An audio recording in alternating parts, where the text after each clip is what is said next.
recuerdos, nostalgia. Para mi abuela Dominga, que siempre la nombro en mis videos, del cual llevo su segundo nombre.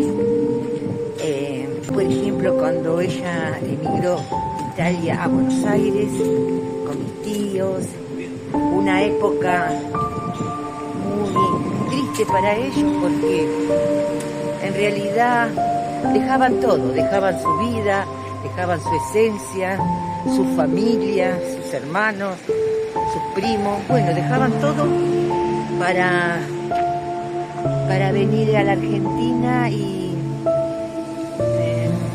tratar de tener una vida mejor, forjarse una nueva vida a cuestión de sacrificios, porque eso hacían en esa época.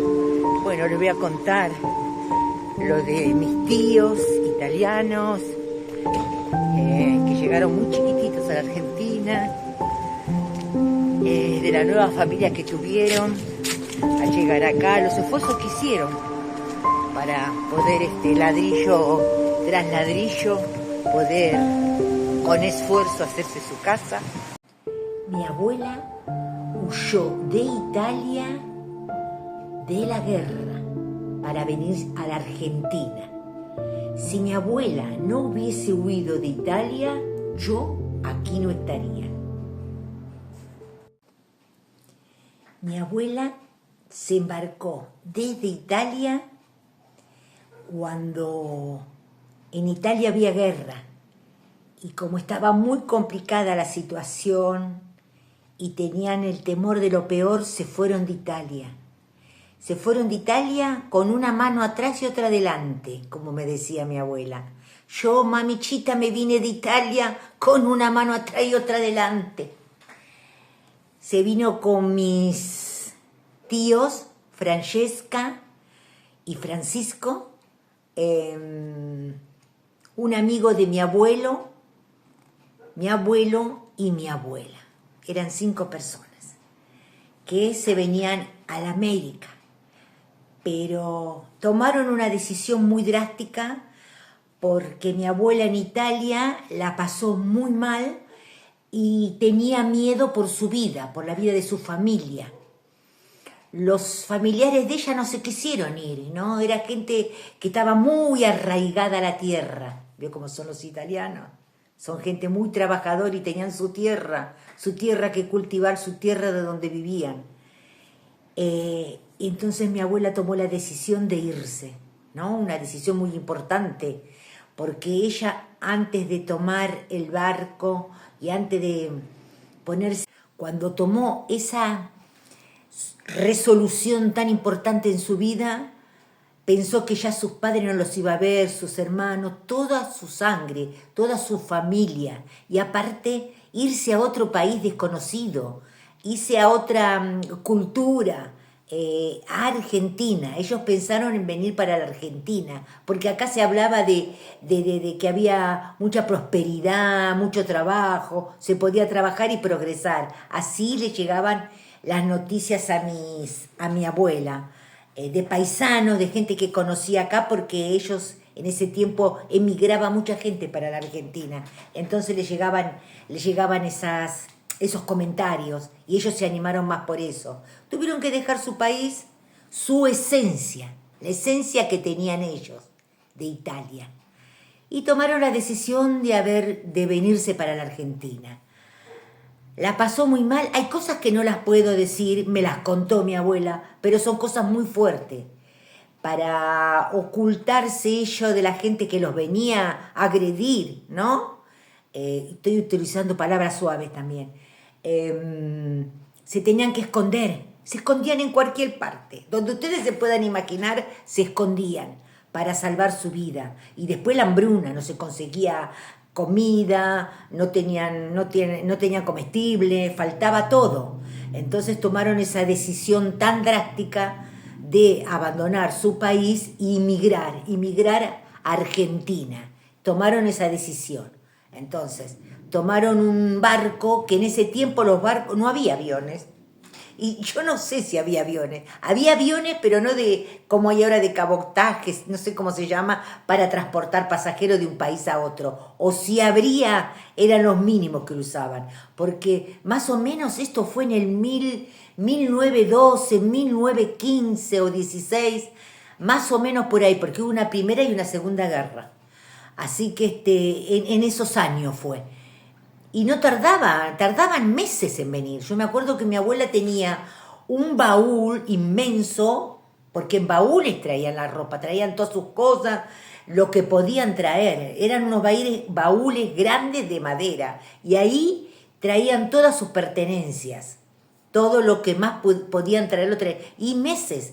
Yo no quiero exagerar, pero a mí me dijo mi abuela que eran meses. Pero yo, como era pequeña, no recuerdo. La verdad que ya estoy grande y bastantes cosas me acuerdo de mi abuela, pero exactamente el tiempo, pero sé que tardaban muchísimo, muchísimo, muchísimo. Cuando llegan a la Argentina, después de mucho tiempo, y las peripecias que pasaron en el barco, llegan a la Argentina y van a ver a un paisano, porque como se los mencioné anteriormente, ellos, había gente del mismo pueblo que había venido para la Argentina mucho antes. Entonces ellos tenían noticia y tenían una dirección, un contacto.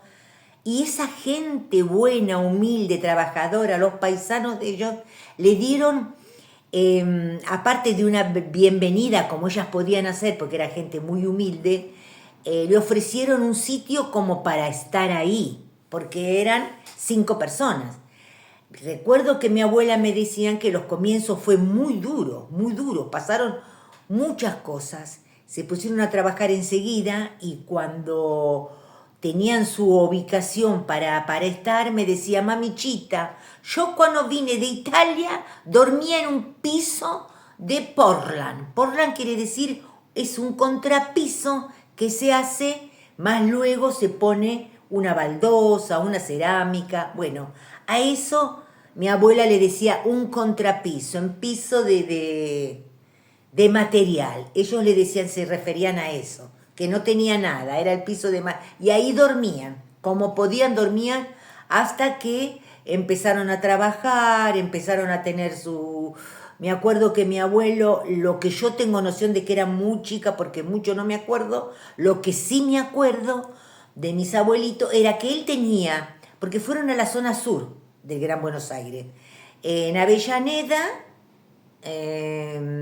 hay muchos barrios, y ellos se fueron a Wilde, a partir de, después habían estado en Herli y después se fueron a Wilde.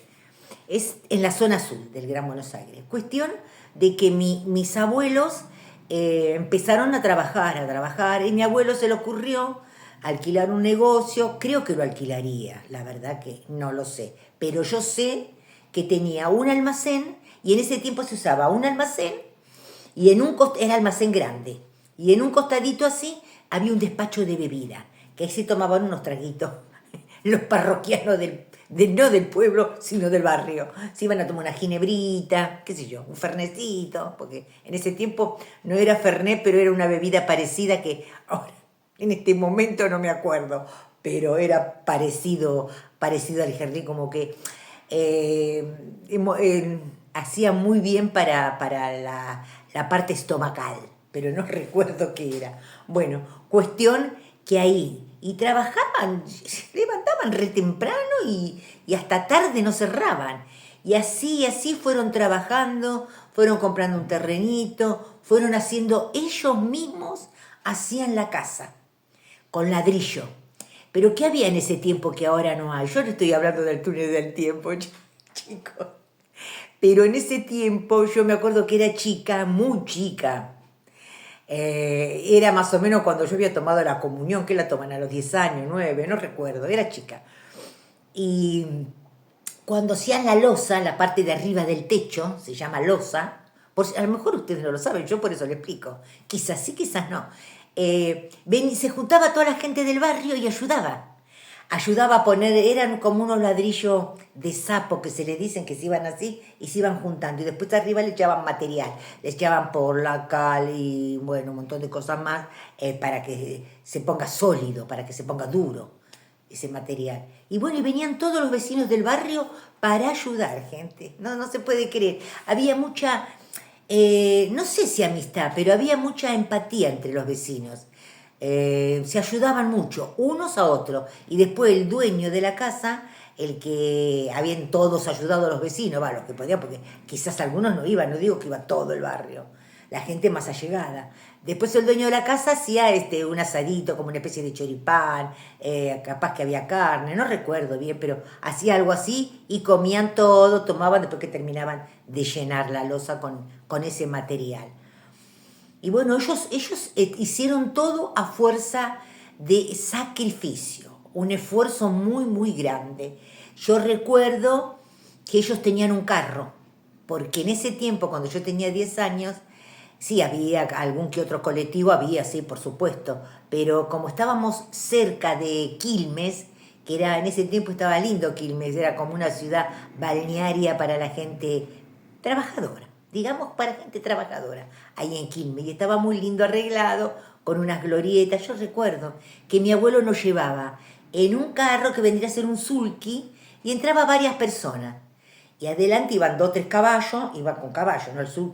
El sulky eran caballos o el carro. Iban con caballos y atrás iban bastantes personas, creo que como 6 entrábamos, 6 o 7, con unos banquitos de madera, y ahí entrábamos y nos íbamos a Quilmes, nos llevaba mi abuelo a todos los chicos para Quilmes, para que nos bañáramos en verano y todas esas cosas. Era una niñez muy linda la que pasé, la verdad, hermosa. Era, ¿cómo le podría decir? Los abuelos de antes no eran como somos nosotros ahora. Ellos hacían lo que podían, ellos venían de una guerra, venían de sufrimiento, de sufrir mucho. En una guerra se sufre mucho. Entonces tenían otras experiencias y ellos, la verdad, que hicieron lo que pudieron, porque ellos no te demostraban que te querían con un abrazo, con un beso, con decírtelo, te amo, te quiero, qué sé yo, muchas cosas, muchos gestos de cariño, no tenían hacia nosotros, pero nos llevaban a Quilmes a que nos refrescáramos. Mi abuela nos hacía algún sanguchito, nos daba lo que había en ese momento, no sé si era agua, algún jarabe que era más o menos como ¿cómo le podría decir? Como una gaseosa, pero antes venía como un jugo muy concentrado y se diluía con agua. Creo que se llamaba granadina, tenía varios nombres. Y entonces nos daban eso, fresquito en verano. Tenían esas acciones que hacían ver a nosotros, los nietos, a mi hermano, a mis primos, a todos, que nos querían a nosotros. Ellos no nos decían, pero nos querían. Y la verdad, ya les sigo contando. También nos hacía pan con ajo de desayuno, mi abuela. Cortaba el pan duro porque, les explico chiquitito, antes se rallaba mucho el pan. El pan se compraba en cantidades, lo guardaban en una bolsa y lo rallaban. Y con eso hacían las milanesas luego. Cuando no había pan, mi abuela agarraba el pan duro, cortaba con una cuchilla, lo tostaba, pasaba ajo, aceite y nos ponía en un plato o una bandeja a mi hermano y a mí, y eso desayunábamos, y era riquísimo. Yo jamás me voy a olvidar del pan con ajo que me hacía mi abuela Dominga. Era exquisito, no había otra cosa más rica del mundo. También la querían mucho en el barrio mi abuela, porque mi abuela curaba el mal de hojas. Ahora van a decir, ¿ustedes qué? Antes se usaba, por ejemplo, cuando a una persona le dolía la cabeza, decían, yo le estoy hablando hace más de 60 años atrás, chicos, bueno, le decían, uy, a vos te hicieron un ojeado. Por ejemplo, había una persona que tenía la vista fuerte, ¿no? Yo tenía una tía que miraba así, parecía como que te ojeaba y que te ojeaba. Ya empezó con Opurcio.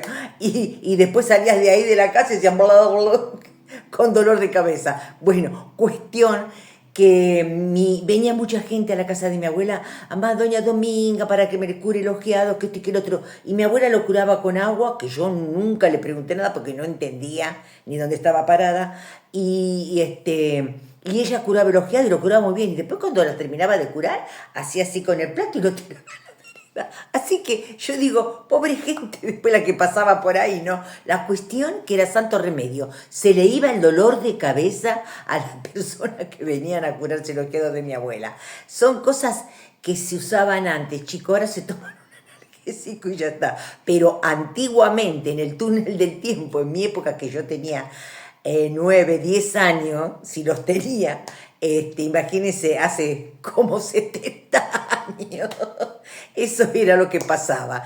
El dolor de cabeza lo referían o hacían hincapié que era una persona que te había mirado fuerte y te había ojeado. Así es, el ojeado. Por favor. Bueno, cosas de la época. Y mi abuela también tenía algo muy particular. Le decían la señora de la comidita, porque cocinaba muy bien. Todo lo que hacía era rico. Yo me la pasaba de mi abuela, le digo sinceramente. Y porque mi mamá trabajaba, y entonces yo me tenía que quedar, mi hermano y yo, con mi abuela. Y ella con un pedacito de cualquier cosa te hacía una comida. No sé qué tenían esas manos, la verdad que cocinaba muy bien y por ese motivo les decían la señora de la comidita. Y se hacía unos tucos. Lo que odiaba a mi abuela, porque a nosotros nos encantaba con mi hermano agarrar un pedazo de pan, una flautita, lo que fuera. Y cuando estaba haciendo el tuco, y plum, en la olla. Y mi hermano miraba a ver si venía mi abuela, y cosas de chicos. Y yo agarraba el pan y yo le decía, mirá, a ver. Sí, él hacía de guardia. Miraba a ver si venía mi abuela. Y yo iba corriendo a la olla y mojaba el pan con el tuco. Lo comía.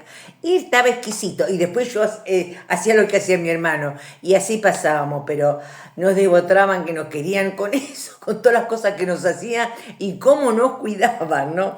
Era una cosa de loco. Cuento que con mi abuela nos fuimos a Córdoba, me llevó a Córdoba cuando yo era muy chiquita. Yo pasé muchas cosas lindas con ella. Y juntábamos berro, porque en ese entonces, le estoy hablando de más de 50 años atrás, en Córdoba, en la falda, debajo de las piedras, ahí muchas piedras, se juntaba una verdura que se llama berro, hasta ahora hay, y ahí había, pero en cantidad, decía, juntábamos con mi abuela siempre llevaba una bolsita, tenía algo, un pañuelo, no sé qué tenía, no creo que era bolsa, un pañuelo, ella tenía algo y metía el berro. Cuando llegábamos al hotel le decía a la chicas, por favor, ¿me puede hacer una ensaladita con el berro? Sí, señora, no hay problema, le decía.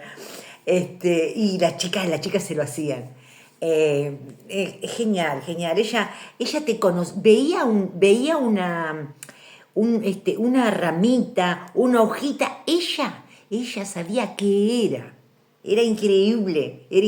Sabía todo, porque ella se había criado en el campo. Sabía todo, mi abuela. Era increíble. La pasamos muy lindo.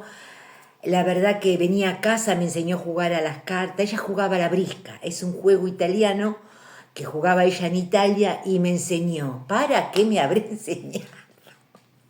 Siempre que venía a casa, yo siempre, la verdad que nunca le decía que no, siempre decía, sí, abuela, sí. Vamos a jugar a la brisca, michita. Le digo, sí, y jugábamos.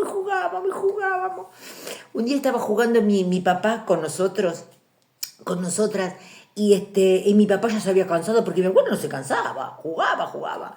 Y una de las anécdotas que tengo de mi abuela amada.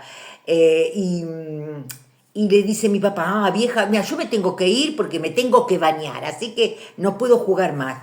Y le dice mi papá, Arturo, dice, nunca te bañade y ahora te querés bañade. Y que nunca se bañaba y ahora... Mi papá no sabía cómo hacer para irse y no jugar más. Y bueno, tenía esas cosas, tenía también que le encantaba que la peinara. Yo, mira, estaba, no sé si horas, pero estaba un montón de tiempo peinándola. Yo no hace falta ni que cierre los ojos, yo tengo la cabeza de mi abuela, me la acuerdo, pero muy bien, perfecto. La peinaba. Se dormía mi abuela, y yo peinando. Qué divina, no, cómo olvidar a esa mujer tan buena. Y la peinaba ella dormía, no sé, yo la seguía peinando. Me quedaba parada peinándola. Y a veces se quedaba a dormir en casa y teníamos una camita en ese entonces de una plaza y ahí dormíamos las dos. Y me decía toda la noche, mamichita, rezade, tenés que rezade, porque ella era muy católica. Tenés que rezade, sí, sí, abuelita. Y rezábamos las dos antes de dormir. Rezábamos un Padre Nuestro, una Ave María. No, divina, divina. Después tenía cosas que yo digo, pero yo no entendía, pero yo todo le decía que sí porque no entendía. Era muy chica y me decía, mamichita, ella estaba muy orgullosa. Ella amaba Italia, amaba su país, amaba su esencia, la amaba. Y me decía, y orgullosa me decía, mamichita, yo sono dell'Alta Italia. Yo sono dell'Alta Italia, michita. Y yo decía, ¿pero qué es la Alta Italia? Yo no sabía ni dónde estaba parada yo en ese momento, porque era chica. Y le digo, ¿y qué será la Alta Italia? Pero nunca le pregunté, porque yo tenía miedo de ofenderla, de decirle, abuela, ¿qué es la Alta Italia? Porque yo no entiendo. Claro, pero ya después de grande yo descubrí que la Alta Italia estaba para arriba. Y abajo estaban más las montañas. Yo no sé qué tiene que ver una cosa con la otra, pero ella estaba orgullosa de que ella quería que supiera su nieta de que era de la Alta Italia. La verdad que me dejó muchas enseñanzas, mucho cariño. ¿Y saben qué? ¿Sabés qué? Lo que a mí me quedó, que yo era chica, ¿no? Tendría 14 años. Y yo también no sabía cómo decirle que la quería, que la amaba. No, porque yo soy grande y me acuerdo de mi abuela. Era muy buena, me dejó muy buenas enseñanzas. Y como se fue tan rápido en algo tan inesperado que era que se iba a hacer una litiasis vesicular, se iba a operar de la vesícula, ella era diabética. Tenía 60 y pico de años mi abuela. Y la perdí a los 14 años, pero la disfruté muchísimo. Yo la sentí mucho cuando se fue, mucho porque conmigo era muy buena, pero lo que más me quedó, que era angustia, es no poderle haber dicho que la amaba tanto y que gracias por, no sé, por darme tanta enseñanza, tantas cosas lindas que me enseñó, tanta vivencia juntas que pasamos. Fue la verdad que muy bueno tenerla y lo que más me quedó de todo eso era no poderle haberle dicho que la amaba tanto, que ella supiera que yo la amaba. En realidad, eso es lo que me quedó, que nunca se lo pude decir a mi abuela, pero ella sabía que la amaba porque yo la peinaba y estaba un buen rato peinándola, jugaba. Compartíamos muchas cosas juntos. Yo eso me quedó de que no le puedo decir el amor que le tenía y que le tengo todavía. No me puedo olvidar nunca de mi abuela. Jamás, disculpen la verdad que... Pero jamás me puedo olvidar de mi abuelita. Y bueno, querían que supiera más o menos, la historia es muy larga, pero no la quiero hacer tampoco tan larga, de la enseñanza que me dijo mi abuela. Mi abuela, yo iba a un colegio de curas, porque en ese tiempo eran todos hombres, y me enseñó a rezar, pero a rezar como uno tenía que rezar con fe, con mucha fe como ella rezaba, con fe que todo iba a salir bien, que todo estaba bien y que para ella la vida era una maravilla, porque nunca se enojaba, ¿no? Nunca. Mi papá a veces la hacía enojar con alguna tontería que la cargaba, pero no. Así que me dejó ser como persona, que tenía que tratar bien a la gente y que tenía que estar bien con mi mamá, que mamichita, yo cuando le decía algo a mi mamá, alguna tontería, mamichita, mi mamá me decía, no, porque no le daba importancia a nada de eso, ella quería jugar, quería que la peinara, quería que estuviera con ella. Y bueno, abuelita, sí es verdad que de arriba se ve todo, no sé, tengo 76 años y siempre me acuerdo de vos, a mis hijas, a mis nietos, le cuento todas tus historias de Italia, todo, desde que eran chiquititas. Y sabes que no me voy a olvidar nunca los cantos que me enseñaste. ¿Te acordás? Suque, suque, suque, sa, mensa lo mare, no posso stare, tutto bene in avere qua. Suquete, suquete, suquete, sa. ¿Viste, abuelita, que no me olvidé? Discúlpenme mucho. Bueno, y esta es la historia de mi abuelita Dominga, de la cual llevo su nombre, mi segundo nombre, porque mi papá no me quiso, Noemí no quiso ponerme Dominga. Pero mi abuela quería que me pusiera Dominga de primer nombre, que se enojó. De mi abuelita. Y espero que les haya gustado el video y les mando muchos besitos y seguramente que ustedes también se acordarán con todo lo que yo les conté de mi abuelita, que hay mucho más. Ya que habrán acordado de su abuelita italiana y lo gauchita que eran. Pero bueno, no tuvo suerte de disfrutar más a sus nietos. Les mando un beso muy grande y nos vemos en el próximo video. Gracias por ver mis videos.